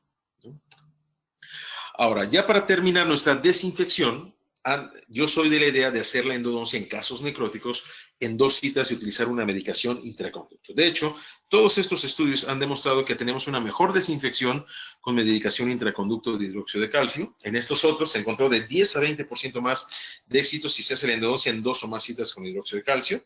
Este estudio muy bueno de Ricucci, en 1,369 conductos controlados a 5 años, encontró que había un éxito significativamente mayor en 2 o más citas que si la endodoncia se hacía en una sola sesión. En este estudio de Trope encontraron, viendo reparación a 1 año, que había mejor reparación en aquellos casos en donde se hizo la endodoncia en 2 citas con hidróxido que en aquellos casos donde fue hecha en una sola cita. En ese otro estudio se encontró que protocolos de tratamiento en 2 citas con hidróxido de calcio son más efectivos para reducir endotoxinas que protocolos en una sola cita. Y esto es importante. Hay que recordar que las bacterias en su pared celular tienen lipopolisacáridos que son liberados al medio cuando la bacteria se reproduce o cuando la bacteria muere. Estos lipopolisacáridos o endotoxinas son moléculas químicas que no podemos matar, las podemos inactivar químicamente, y la mejor forma de inactivar a la endotoxina es mediante el uso de hidróxido de calcio. Hay un estudio muy interesante del 2002 hecho en perros, donde se instrumentaron dientes. Una vez instrumentados, se sellaron asépticamente con IRM, dejando solución salina en el interior, y a los 30 días vemos la zona apical intacta. En otro grupo rellenaron los conductos instrumentados con saliva y a los 30 días ya había formación de lesiones periapicales. En un tercer grupo rellenaron los conductos con endotoxinas y a los 30 días había grandes lesiones periapicales. Y en el cuarto grupo rellenaron los conductos con endotoxinas junto con hidróxido de calcio. Y vemos que a los 30 días no hubo formación de lesiones periapicales. Entonces el hidróxido de calcio es una muy buena opción para la desinfección del conducto primero, y segundo, para la eliminación y la detoxificación de las endotoxinas. Aparte, ocupa físicamente un lugar dentro del conducto, impidiendo la replicación bacteriana, tiene un pH sumamente elevado, más o menos del 12.4, tiene efecto sedante y se ha demostrado que logra remover ciertos restos orgánicos que nosotros no pudimos alcanzar ni con el cloro ni con los instrumentos. Ahora, tal vez el mejor estudio para defender hacer endodoncia en 2 citas es este estudio hecho en la Universidad Autónoma de Tlaxcala, donde se instrumentaron dientes, se colocó hidróxido y a la semana se obturaron, se extrajeron los dientes, y en otro grupo se instrumentaron y en esa misma cita se obturaron y se hizo la extracción. Entonces, lo que ellos encontraron, y esto fue hecho por Ricucci y por Sicaria también, es que dentro de los sismos había mucho más restos de biofilm y de bacterias en las zonas inaccesibles en endodoncia hecha en una cita que en aquellos casos que fueron tratados en 2 citas con hidróxido de calcio. De hecho, el resumen final importantísimo de este estudio es este. Encontraron biofilm residual en istmos, 83% en una cita, bajó en 2 citas al 57%. Bacterias presentes en ramificaciones apicales bajaron del 67% en una cita a 29% si la endodoncia se hacía en 2 citas con hidróxido de calcio. Entonces, la recomendación es casos necróticos, siempre que se pueda, hacerlos en 2 citas. Y si van a dejar una barrera entre el hidróxido de calcio y su material de curación, que no sea algodón, porque el algodón favorece el crecimiento bacteriano. Pongan teflón. El teflón que se vende en las ferreterías lo compran, hacen tiritas muy pequeñitas, las hacen bolita y las meten a esterilizar. Aquí hay un estudio en el cual se demuestra que la barrera de teflón no provee una avenida para la contaminación bacteriana, mientras que los espaciadores con algodón generalmente causan filtración y favorecen el crecimiento bacteriano. Ahora, si se hace una endodoncia en una cita, ¿va a fracasar? Tampoco. Aquí tenemos para muestra un botón, un excelente caso de Bobby Vázquez de Panamá, en donde por alguna razón, que no vamos a mencionar por cuestiones de tiempo, él tuvo que hacer esta endodoncia en una sola cita, y 1 año y medio después vemos la reparación impecable a nivel apical. Ahora, Una gran duda en muchos es, ¿se debe o no usar un antibiótico en un caso necrótico? Y la respuesta es que en la inmensa mayoría de los casos, no. Normalmente, y esto está publicado en el 2017, son las guías de la Sociedad Europea de Endodoncia, así como en octubre de ese mismo año salieron las guías o los lineamientos de la Asociación Americana de Endodoncistas en cuanto al uso de un antibiótico sistémico. Y solamente vamos a usar un antibiótico sistémico cuando tenemos un caso que no podemos drenar, que el paciente está sumamente inflamado, que hacemos una incisión y no drena, instrumentamos el diente y no drena. De ahí en fuera no hay ninguna razón para usar un antibiótico. Entonces, si nosotros obtenemos drenaje a través del conducto o a través de una incisión, el antibiótico está totalmente de más. Ahora, algo que es muy importante es, si ustedes tienen un paciente que está inflamado, no le vayan a poner compresas calientes afuera, porque si no se va a crear una fístula cutánea. Es un caso que vi recientemente. Esta niña le pusieron una amalgama en un diente que ya estaba necrótico, se inflamó. El doctor no supo qué hacer, mandó a la paciente con un médico, el cual le mandó 40 inyecciones de ampicilina. Después de 20 y las nalguitas muy adoloridas, esta paciente y su madre decidieron pedir una segunda opinión. La paciente fue enviada conmigo y esto no es más que una fístula cutánea, es salida de pus a través de la piel del mentón porque se colocó un trapo caliente acá que jaló la pus hacia afuera. Se instrumentó el molar y después de 15 días con hidróxido vemos cómo ya cerró la fístula, pero va a dejar cicatriz. Desgraciadamente las fístulas cutáneas dejan cicatriz. Puede ser que con el tiempo esta pobre niña tenga que requerir alguna cirugía plástica para corregir el defecto. Entonces, si yo tuviera que hacer una recomendación en cuanto a un protocolo de irrigación, este sería: desde el acceso, irrigación constante y abundante con hipoclorito, lo más puro que se pueda, al 5.5%. Antes de obturar vamos a hacer una irrigación final y vamos a activar el irrigante, 3 ciclos de 20 segundos, que es lo que se ha encontrado en estudios que mejor funciona. Remover el lodo dentinario, 1 minuto de EDTA al 17% y una irrigación final con cloro para remover este EDTA.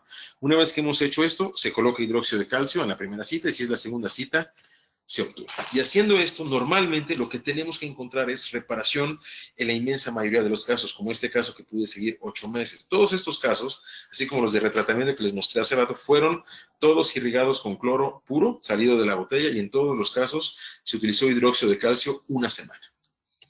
Aquí tenemos otro caso hecho por un alumno de posgrado, Samuel González, una lesión de considerable tamaño, se hizo la endodoncia únicamente en el diente necrótico y 1 año después vemos cómo la reparación es inmejorable. Entonces, eso es lo que normalmente tenemos que esperar cuando hacemos endodoncia en casos necróticos.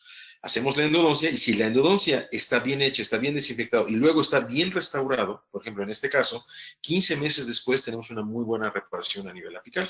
Es un caso, tenemos lesiones y 26 meses después, nuestro caso está ya bien reparado. Ese es otro caso que hizo un alumno mío también, Carlos Vadillo. En posgrado, en el 2001, vemos una lesión de buen tamaño entre este central y lateral. Él hace las endodoncias y volvemos a ver a la paciente 2 años y medio después, el caso totalmente reparado. Aquí una lesión no tan grande, pero sí una anatomía apical sumamente compleja, 4 ramificaciones a nivel apical y 33 meses después, a pesar de que el paciente no está restaurado, tenemos una reparación buena a nivel apical. Otro caso, seguido 4 años y medio después, vemos cómo la lesión ha reparado muy bien y el caso está adecuadamente restaurado a nivel coronal. Otro caso con lesiones considerables, 50 meses de control y tenemos una reparación apical muy buena. Otro caso, una lesión de tamaño considerable y el caso seguido 6 años. Otro caso interesante con una fisura en distal. La foto no es muy buena, aquí todavía no tenía yo ni buena cámara ni microscopio, fue tomada con una cámara intraoral, pero un caso necrótico que tenía una fisura, no tenía bolsa aquí afuera, se decidió hacer la endodoncia y tenemos el caso 8 años después, la lesión está muy bien reparada. Este caso tal vez es de los más interesantes, una lesión muy grande. Este caso me fue enviado para hacer apicectomía, hice endodoncia de manera convencional, que es lo que siempre hago, primero hacer el tratamiento lo mejor que se pueda, y este es el caso 10 años después. O sea, el caso está bien reparado a los 10 años sin necesidad de apicectomía. Este tal vez es de los mejores casos, es una lesión muy grande, lateral, con un diente que tenía un densindente. Había 2 entradas independientes que finalmente se unieron. La obturación no fue de mi agrado, se nota aquí muy irregular la zona. Aquí había tal vez una pequeña resorción externa. Sin embargo, 15 años después, vemos el caso totalmente reparado. Entonces, esto es a lo que le tenemos que tirar. Eso es lo que tenemos que buscar en nuestros casos. Seguirlos con el tiempo y ver que hayan reparado adecuadamente. Entonces, ya para terminar, las conclusiones de esta plática serían: nuestros retos en irrigación y desinfección son la resistencia del biofilm, es decir, es muy complicado eliminar biofilm, para eso necesitamos cloro puro y moverlo, activarlo de algún modo, de preferencia con ultrasonido. Tenemos una pobre penetración del irrigante, o sea, hay poco volumen y poco tiempo de exposición que tenemos que mejorar con agujas más delgadas, que lleguen más al fondo y tener un mayor tiempo de exposición. Con cloro lo más concentrado que se pueda, si la instrumentación es menor a 6 minutos. Tenemos que buscar un intercambio de irrigante lo más frecuentemente que se pueda, sobre todo en las anatomías sumamente complejas.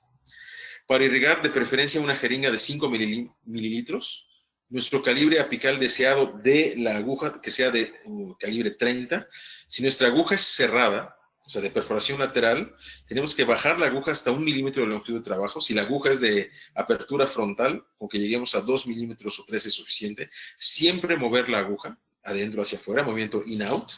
Nunca atorar la aguja, tomar en cuenta si es un diente maxilar, si no está fuera de hueso. Ahí lo que ayuda muchísimo, obviamente, es una tomografía. Llegar a calibres apicales 30, 35 o más, lo cual permite que baje bien la aguja a nivel apical, que nuestro flujo sea de 0.25 microlitros por lo menos por segundo, porque eso aumenta los efectos de la irrigación. Aplicar hidróxido de calcio entre citas, lo cual ha demostrado mejorar muchísimo la eliminación de bacterias. Si podemos activar mecánicamente el hipoclorito con Expendo Shaper, tendremos, de acuerdo a lo que está publicado, mejores resultados, pero seguimos sin poder desinfectar predeciblemente los sismos, inclusive con este dispositivo. Los estudios in vitro de irrigación ultrasónica son muy poco concluyentes. Necesitamos más estudios bien diseñados, prospectivos, in vitro, bien aterrizados. Los ensayos clínicos no reportaron efectos antibacterianos significantes. De hecho, el único estudio que hay clínico bien controlado no demostró diferencia entre ultrasonido e irrigación con jeringa convencional. La activación sónica no ha demostrado beneficios antimicrobianos significativos adicionales. Si tienen un equipo sónico como Endoactivator, Punta Sedi, no lo tiren a la basura, utilícenlo. O sea, de no usar nada, usarlo, utilícenlo. Todo aquello que podamos utilizar para mejorar la desinfección es bienvenido. Sin embargo, no ha demostrado mejorarla. Ahora, ¿cuál es el futuro de la desinfección? Y aquí también por cuestión de tiempo no lo vamos a ver. Desinfección activada por láser o terapia fotodinámica, PIPS, que es la activación mediante láser del irrigante, parece ser el futuro. Sin embargo, no hay muchos estudios todavía, falta mucha evidencia y es tecnología sumamente cara. Lo mismo con Gentle Wave, que es una forma de liberar este hipoclorito con diferentes ondas sónicas y ultrasónicas dentro del conducto. No hay estudios clínicos que todavía evalúen la efectividad antibacteriana. Tengo entendido que existe un estudio por el grupo de Ohio que está por ser publicado. Sin embargo, hasta la fecha sigue siendo muy poca la investigación que hay al respecto y muy caro el dispositivo como para invertir en él. Ahora, si esto es cierto, si nosotros tocamos tan pocas paredes, el ultrasonido parece no mejorar drásticamente el pronóstico si lo comparamos con jeringa, y sabemos que mucho del contenido séptico del conducto no lo podemos eliminar. ¿Por qué tenemos entonces éxito? Entonces, las 4 respuestas tal vez más contundentes para explicar por qué tenemos éxito en casos necróticos es, primero, porque la infección bacteriana inicial estuvo restringida al conducto principal, es decir, no alcanzó a penetrar profundamente en zonas anatómicas complejas como istmos, conductos laterales, por ejemplo. 2, la infección bacteriana fue erradicada efectivamente aquí puse todo, pero realmente de la mayor parte del sistema de conductos. Sabemos que no podemos esterilizar conductos. Tercero, las bacterias residuales tienen una carga subcrítica, es decir, hay una simbiosis entre las bacterias residuales y el sistema de defensa. Las bacterias las bajamos a un nivel que llamamos de tolerancia biológica. Y la última es que las bacterias residuales no tienen un acceso franco a los tejidos perirradiculares, o bien está bien sellado arriba. Si el conducto está bien sellado arriba, normalmente no va a dar problemas, pero si no está bien sellado arriba y hay entrada de saliva y tenemos bacterias residuales, es muy probable que ese conducto se reinfecte y fracase. Entonces, con eso terminamos. Es un tema muy amplio. Traté de cubrir los aspectos más básicos e importantes en 1 hora. Les quiero agradecer muchísimo, muchísimo su atención. Obviamente, si hay alguna duda y la quieren hacer ahorita, la podemos ver. Si no, les dejo mis datos. Este es mi teléfono celular con WhatsApp. Siempre contesto. Y también este es mi Face. Esta es mi página de Face. Cualquier duda que tengan, si algún material de acá tienen duda, quieren leer algún artículo de los que mencioné, con mucho gusto se los puedo hacer llegar. Pues con esto llegamos al final. Agradezco nuevamente a COA, a Inteligencia Dental, a Mayra, así como a Toño Herrera, que este es su último seminario SABE. Felicidades Toño, por tu gestión y por estos 5 años de excelencia académica en SABE. Nuevamente, muchas gracias a todos. Ha sido un placer. Muy buenas noches. Muchísimas gracias, doctor Stephanie Henry, por esta interesante información que nos compartió el día de hoy. Agradecemos a nuestros queridos amigos de COA y, bueno, a quienes hacen que este seminario sea posible. Gracias, doctor Herrera, doctor Chagoyán, muchísimas gracias. Les recordamos, queridos,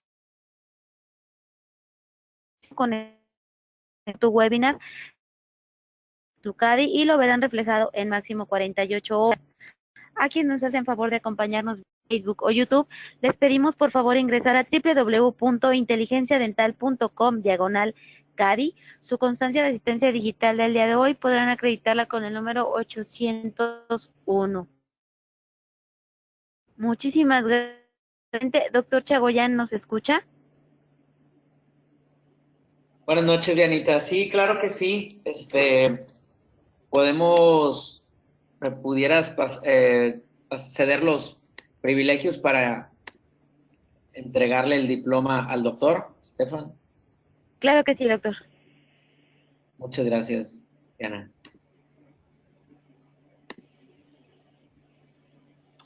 Buenas noches, doctor Estefan. Pues bueno, una rayita más al tigre, como lo mencionó usted, es la tercera ocasión en la cual nos honra con su presencia aquí en Seminario SABE, de Seminario de Actualización Virtual en Endodoncia, y a nombre del Colegio de la Asociación Mexicana de Endodoncia, Colegio de Especialistas en Endodoncia, AC, se le otorga el reconocimiento al doctor Stefan Henry Polanco por su impartición de la plática el día 2 de mayo del 2019 durante el Seminario SABE con el tema Desinfección, Reto Clínico y Anatómico. Firma Consejo Directivo AMCAC 2017-2019 a nombre del doctor Marco Vinicius Aldívar, el doctor Antonio Herrera de Luna y un servidor, doctor Enrique Chagoyán Benavides.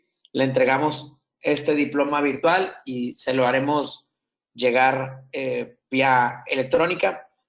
Y pues no nos queda, doctor, más que agradecerle por esta gran plática, magna conferencia, y podemos pasar al espacio de preguntas y respuestas en las que estoy seguro que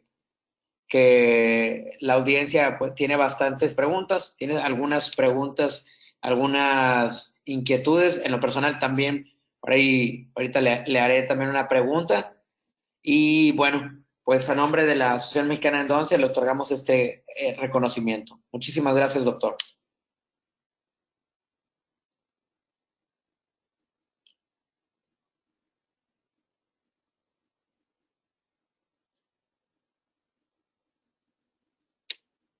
Diana, ¿estás por ahí, Diana? Sí, doctor. Excelente. Lo escucho. Perfecto. Vamos a pasar a la parte de preguntas y respuestas y vamos a dejar de compartir mi presentación y nos vamos a pasar directamente a las partes de preguntas y respuestas.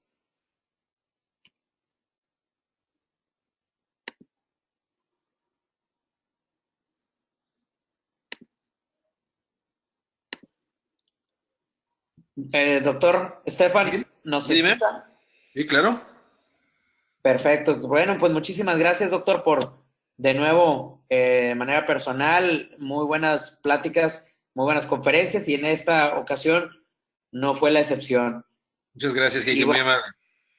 Muchas gracias, Doc. Y nos pasamos, sin más preámbulo, a la parte de preguntas y respuestas. Bueno, ¿tú me las dices, las preguntas? Exacto. Yo se las digo y claro, gracias. Usted las contesta. Claro que sí. Me envían muchos saludos desde San Cristóbal de las Casas, la doctora Virginia del Castillo, el doctor Carlos Miranda, el doctor Edgar Hugo Trujillo. Excelente trabajo, Toño, durante estos 6 años. Y un saludo a toda la comisión de SABE. Aquí tenemos una pregunta, doctor. Claro. La doctora Adriana del Pilar nos pregunta, ¿cuáles son las agujas de perforación frontal? Ella se refiere a la marca.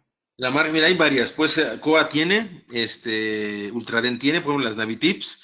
Cualquier aguja donde ustedes irriguen y salga el cloro hacia el frente y no hacia un lado, es la que funciona. Y que sea calibre 30. De las que yo conozco, las más comunes son las de Ultraden, Navitips, y Coa tiene unas también. Desconozco su nombre, que son las que yo utilizo, de hecho, pero esas son. Nomás checar que el cloro salga hacia el frente y no hacia un lado. Por ejemplo, una aguja Luer Look, una Plastipac convencional, es una aguja de perforación frontal, pero son muy anchas. Entonces necesitamos una igual, pero con un calibre más restringido, que sería un calibre 30. Muchas gracias, Doc. La doctora Rocío Salas pregunta, ¿qué cantidad de cloro es el que produce ese tipo de accidentes? Pues mira, no se sabe a ciencia cierta. En muchos estudios se ha intentado determinar cuánto cloro tiene que salir y no hay una respuesta como tal. Sin embargo, no es mucho lo que tenemos que exprimir.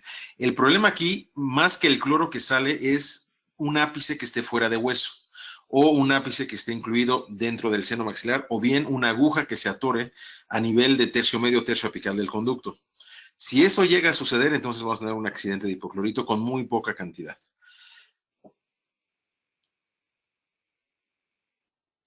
Perfecto, Doc. El doctor Antonio Herrera precisamente nos pregunta, ¿cómo se trata el paciente que se ve afectado accidentalmente por hipoclorito de sodio?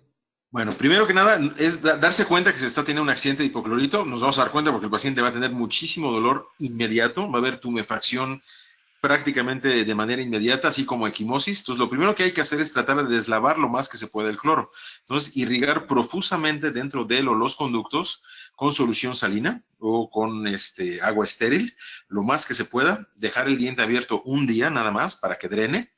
Y una vez que hemos hecho eso, quitamos el dique y vamos a volver a anestesiar al paciente, porque el paciente va a tener muchísimo dolor. Una vez que lo hemos vuelto a anestesiar, de preferencia con un anestésico de larga duración, puede ser bupivacaína, si no se tiene, por lo menos articaína, el paciente va a tener que recibir un desinflamatorio fuerte, de preferencia por vía intravenosa, como es metilprednisolona en un caso muy severo o dexametasona en un caso no tan severo. Muchos de estos pacientes inclusive acaban hospitalizados. Entonces, durante 2 o 3 días van a tener que recibir cortisona, van a recibir analgésicos. En algunos casos, cuando es un diente superior cerca del seno, ya hay perforación de la membrana de Schneider, necesitan recibir un antihistamínico y la gran mayoría de los casos también van a requerir un antibiótico porque hay necrosis del tejido. Muchas gracias, doctor. Bueno, esa pregunta la realizó el doctor Isauro Cerda. Leí un renglón más. El doctor Antonio Herrera manda felicitaciones y gran tema y muchos saludos, doctor. La doctora Mónica Prado, ¿cómo se usa el ultrasonido para mover el hipoclorito? Bueno, para eso vamos a necesitar un inserto especial, lo que muchos llaman un endochoc. Yo en lo particular utilizo uno, digo, va a parecer comercial, me apena mucho, utilizo el inserto E12 de NSK. Ese inserto trae limas U, o tipo U, o U-files, que se meten en el inserto. Entonces lo que hago es pongo el poder del ultrasonido en 1.2, es una potencia mínima, lleno los conductos con cloro y lo que hago es pisar el pedal del ultrasonido y meter la lima al conducto y hacer el movimiento de entrada y salida, buscando no tocar las paredes con una lima 20 o 25. Durante 20 segundos, el cloro por calentamiento y fricción se empieza a evaporar. Lo renovamos, entonces hacemos así 3 ciclos de 20 segundos, permitiendo un recambio frecuente del hipoclorito. Gracias, doctor. El doctor José Alejandro nos pregunta cuánto tiempo máximo deja el hidróxido como medicación intraconducto. Está publicado, o sea, el tiempo ideal del hidróxido de calcio es de 7 días. En algunas ocasiones, porque el paciente no puede venir o porque no tenemos una cita disponible, se puede quedar más tiempo, 9, 10, 15 días. Sin embargo, una vez que pasan los 7 días, el hidróxido de calcio ya queda inactivo dentro del conducto, ya no tiene ningún efecto. Y hay por ahí unos estudios que han demostrado que si lo dejamos un mes o más, inclusive puede debilitar un poco las paredes del conducto. Entonces, lo recomendado son 7 días. Eso sería lo ideal. Una semana entre una cita y otra. Perfecto, doctor. La doctora Adriana Gabriela le pregunta, buenas noches, doctor, gracias por su interesante conferencia. ¿Ha utilizado el Oxoral como complemento de desinfección? No, yo no lo he utilizado. De hecho, el Oxoral, si no me equivoco, es una solución antiséptica bucal de pH neutro. Entonces, lo que yo menos quiero dentro del conducto es algo que tenga pH neutro. Yo lo que quiero es matar bacterias. Entonces, para matar bacterias necesito un pH sumamente alto, como es el del hipoclorito de sodio. El pH del hipoclorito está arriba de 11, a veces hasta 12.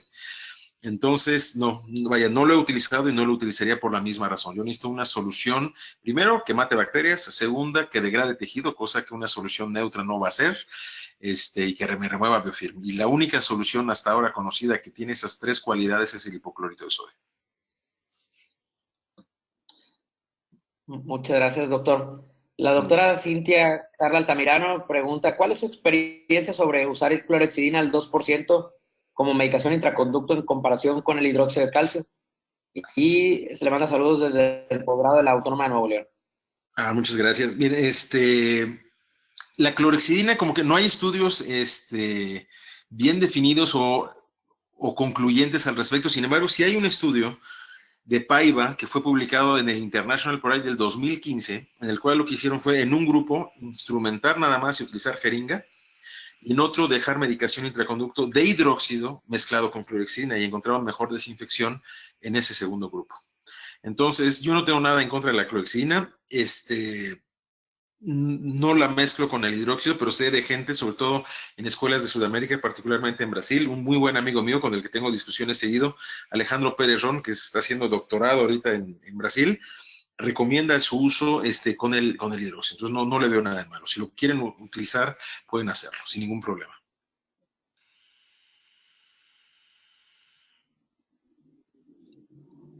Tenemos a la doctora Norma Vega, excelente conferencia, doctor. ¿Y Gracias. cómo podemos saber qué concentración tiene el hipoclorito de sodio?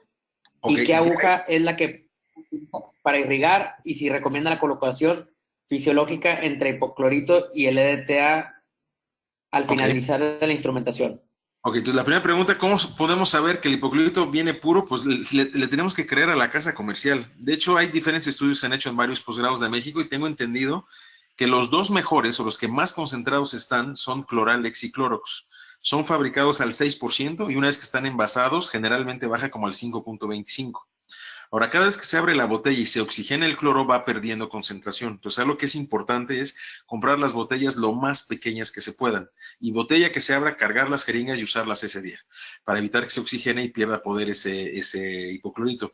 Generalmente, ambos, tanto Cloralex como Clorox, tengo entendido que están por ahí entre el 4 y el 5.25, que es lo más puro que tenemos aquí en México.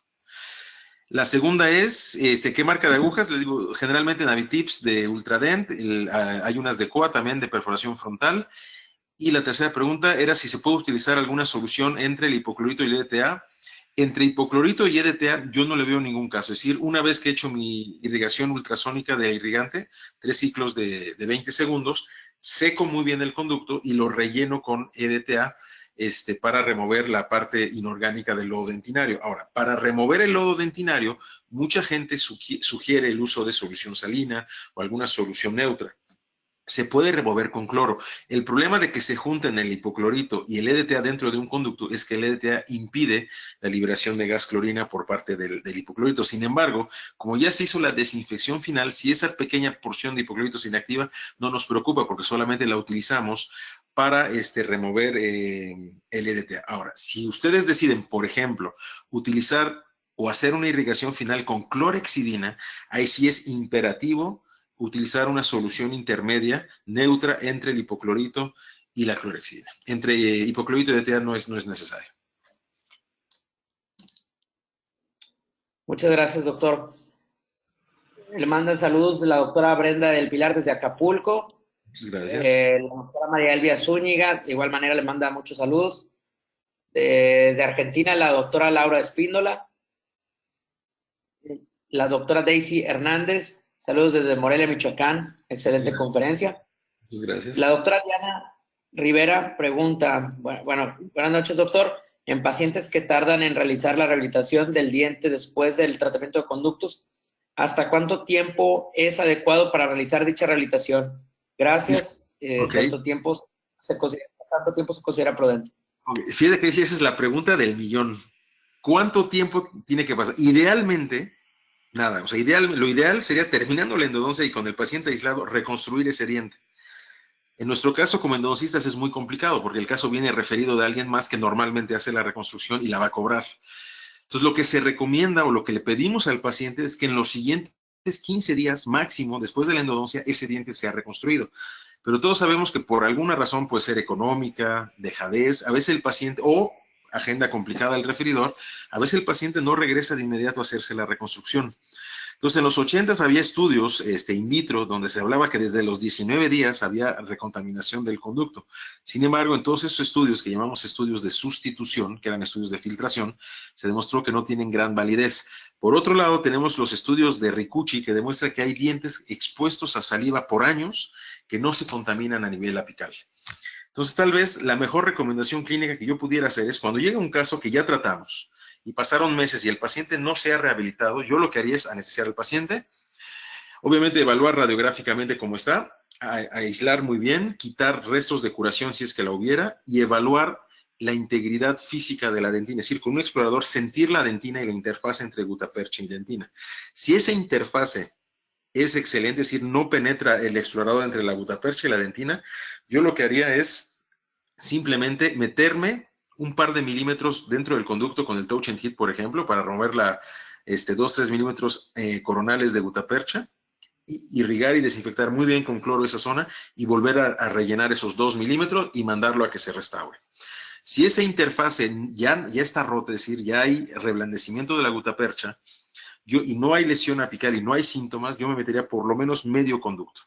Desobturar medio conducto, desinfectar muy bien con cloro y volverlo a obturar y mandarlo a que se reconstruya. Pero si ya hay dolor en la zona apical, ya hay formación de una lesión, o bien hay caries dentro del acceso o alrededor de la gutapercha, y sí, irse de plano a un retratamiento completo. Muchas gracias, doctor. Por acá nos preguntan también qué marca de hipoclorito de sodio recomienda. ¿De hidróxido de sodio? No, de hipoclorito. Hipoclorito, yo uso la verdad Cloralex o Clorox. Okay. Son los dos que más concentrados vienen aquí en México. En otros países no sabría decirte porque desconozco, pero aquí en México son los dos que se ha demostrado que vienen más concentrados. Una pregunta personal, doctor, ¿los claro. convencionales o hay algún problema si se utiliza algún otro que ya ve que sacan que unos que se utilizan para ropa, para no sé qué, ¿tendrá algo que ver eso? O simplemente salió el Clorox floral y la idea de que sacarlo así era por el olor. Entonces, hay un estudio, creo que es de John Harrison de Dallas, en donde demostraron que el efecto del hipoclorito floral y el que no era floral, o sea, el que huele a cloro convencional, era el mismo. Sin embargo, lo que sí hay que evitar es los que vienen en presentación en gel. O sea, el Clorox o Cloralex en gel, si son, muy, muy viscosos, no fluyen dentro del conducto, entonces hay que evitarlos. ¿Sí? Que sea una presentación líquida. Ahora, obviamente huele el cloro a cloro, sí huele a cloro. Muchos pacientes, oiga, ¿usó cloro? Y pues sí. Finalmente se le explica que lo necesario para poder degradar tejido, ya sea vital o necrótico, y remover biofilm y matar bacterias es el cloro. Entonces lo entienden bastante bien, ¿no? O sea, y es muy importante que huela. Si nosotros abrimos la botella y no huele o no sale vapor, que es gas clorina, o bien echamos 2-3 gotitas sobre el babero y no se hace un lamparón blanco, quiere decir que ese cloro está demasiado oxigenado y ya no es activo. Pues menos mal que sea en el babero, doctor, y no en las camisas. No, sí, claro. Sí, o sea, o en un campo, no en la camisa o el pantalón del paciente. Muchas gracias, doctor. La doctora Norma Doris Daza envía saludos desde Miguel Alemán, desde el Colegio de Crodent. El doctor César Mora, de Ciudad de México, pregunta, ¿tiene la misma eficacia el hipoclorito recién abierto a una semana de haberlo abierto? Lo mismo que mencionaba ahorita, doctor. Mira, si se abrió y se cargó una jeringa y se volvió a cerrar, no va a haber gran diferencia. El problema es si se quedó abierto una semana, obviamente eso ya no es cloro, ¿no? Va a ser agua con sal. Entonces la recomendación es comprar siempre las botellas lo más pequeñas que se puedan, botella que se abre, cargar jeringas y usarlas en ese día. Algo también importante es almacenarlo en un lugar seco, que no le dé la luz del sol, muy importante, y que esté a temperatura ambiente. Si lo van a sacar de esa botella y lo quieren guardar en otro recipiente, de preferencia que sea un recipiente color ámbar.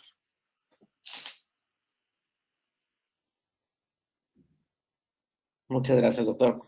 Al contrario. El doctor Carlos Arana, ¿qué tan efectivo en comparación con ultrasonido es activar el cloro con lima en movimiento in and out? Bueno, fíjate, ahí lo que se puede hacer, bueno, lo que se ha recomendado es hacer lo que se llama la activación manual dinámica o MDA, que se hace con gutapercha, es decir, se busca una punta de gutapercha que sea más o menos del mismo tamaño apical y conicidad que la última lima utilizada, y se ha recomendado que hay que hacer 60 movimientos de entrada y salida y que eso mejora el movimiento del irrigante. Si se quiere hacer con lima, tendría que ser una lima que sea exactamente del mismo tamaño y conicidad. Se puede hacer con un instrumento rotatorio inclusive. Ahora, si no se tiene, por ejemplo, ultrasonido o un medio sónico, pues hay que hacer con una punta de gutapercha. O sea, de no hacer nada, hacer activación manual dinámica es mejor hacer activación manual dinámica. Ahora, de acuerdo a los estudios, las puntas sónicas y nada es prácticamente lo mismo, y el ultrasonido sería nuestra mejor opción, ¿no? Esperando el futuro con Pips y Sonendo y Gentle Wave, en lo que llegan y que bajen de precio. Por el momento, nuestra mejor opción sigue siendo el ultrasonido.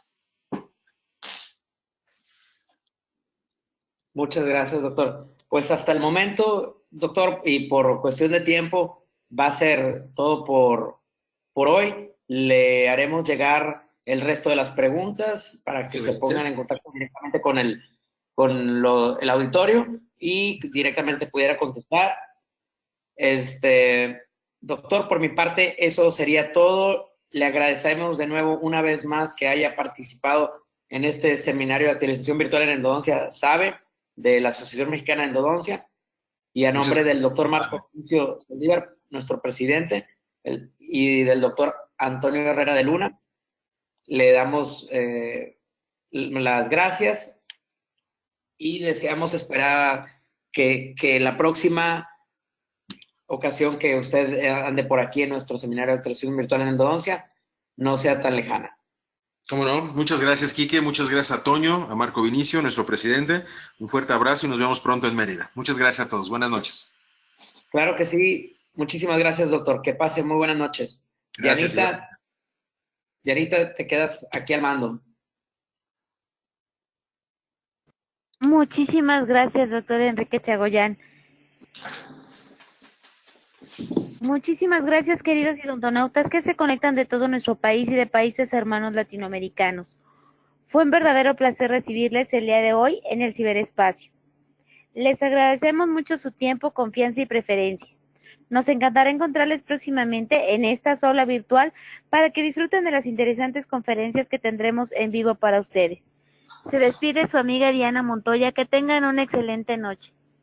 Hasta pronto. Muchísimas gracias, doctor. Le enviamos un fuerte abrazo hasta Puebla. Muchas gracias, doctora. Diana, perdón, muchas gracias. Buenas noches. Buenas noches. Hasta luego. Buenas noches.